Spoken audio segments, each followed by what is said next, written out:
c'est très émouvant. Quand vous égrenez les bulletins et quand on vous dit ben, vous êtes le premier vice-président avec un nombre de voix largement majoritaire, ça fait quelque chose et on pense à sa famille. Pourquoi? Parce qu'on a quand même travaillé d'arrache-pied et on les a un petit peu abandonnés pendant 2 ans en arrière. Donc là, on est récompensé du travail qu'on a effectué. Et on pense malheureusement à ses parents partis. Voilà juste à chaud ce que ça m'a fait.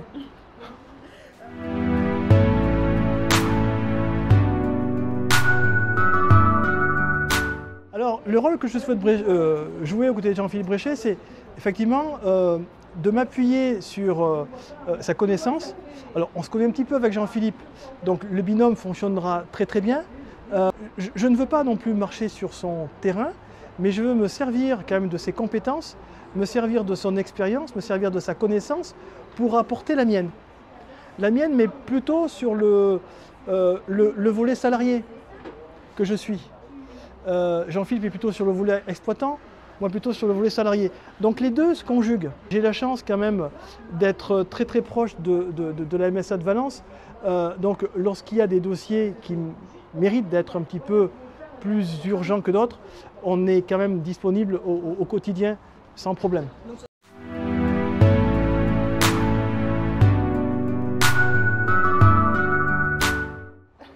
Je me souviens comme si c'était hier, mon premier mandat en tant que délégué cantonal.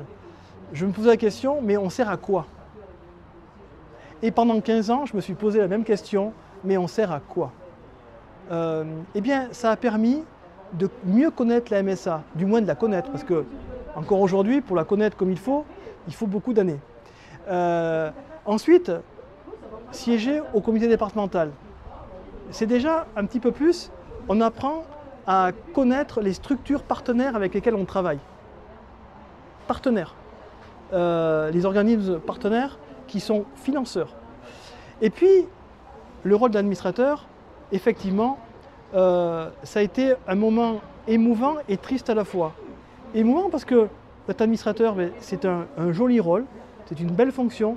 Et quand je dis triste à la fois, c'est qu'on a perdu notre locomotive, on a perdu Raymond Martel, qui n'a pas pu voir le travail qu'il avait réalisé. Ça a été un petit peu une frustration. Et puis on est rentré dans cette phase de Covid, où pendant 2 ans, on ne s'est pas vu. On n'a communiqué que par visio.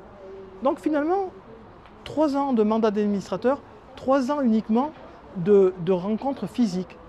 Donc, mais on a appris à mieux se connaître, à appréhender un petit peu les différents dossiers, des commissions paritaires, des commissions de recours amiables. Et tout ça, il faut passer par là pour après passer à l'étape supérieure du premier VP.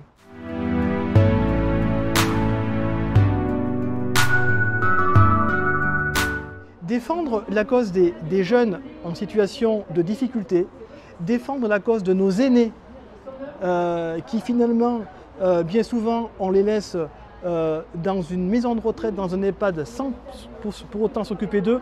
S'ils peuvent rester à domicile avec des aides, ça existe. Je me bats pour les laisser à demeure. Ça, c'est quelque chose qui me tient à cœur. Et ce qui me tient à cœur, c'est que les jeunes qui sont en situation de handicap ou moins jeunes soient aidés et mieux aidés dans le quotidien.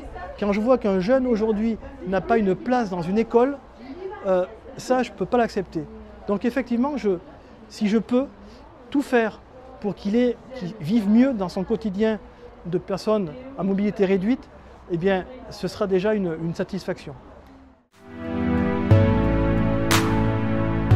Eh bien, je serai le vice-président de tous les adhérents et sans exception, qu'ils soient au fin fond de notre département ou au plus profond de l'autre. Merci beaucoup. Merci à vous.